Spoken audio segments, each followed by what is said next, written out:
Epidemiolog Sumsel meminta pemerintah daerah agar menyiapkan langkah antisipasi agar kasus varian Omikron tidak meningkat, karena varian ini memiliki tingkat penyebaran yang cepat.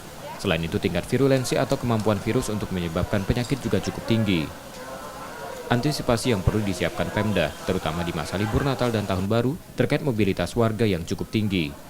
Pintu keluar masuk internasional seperti di bandar atau pelabuhan perlu ditingkatkan kembali pengawasannya, di samping memastikan pelaku perjalanan dari luar negeri menjalani karantina 10 hingga 14 hari.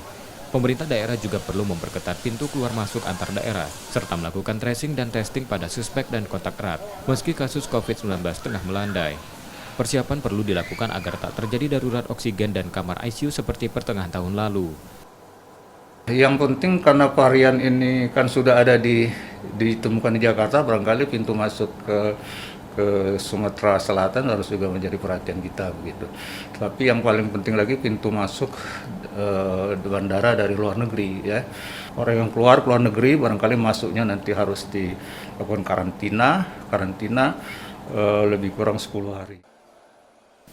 Selain pengetatan mobilitas warga, cakupan vaksinasi juga harus segera ditingkatkan untuk mencegah perluasan varian Omikron.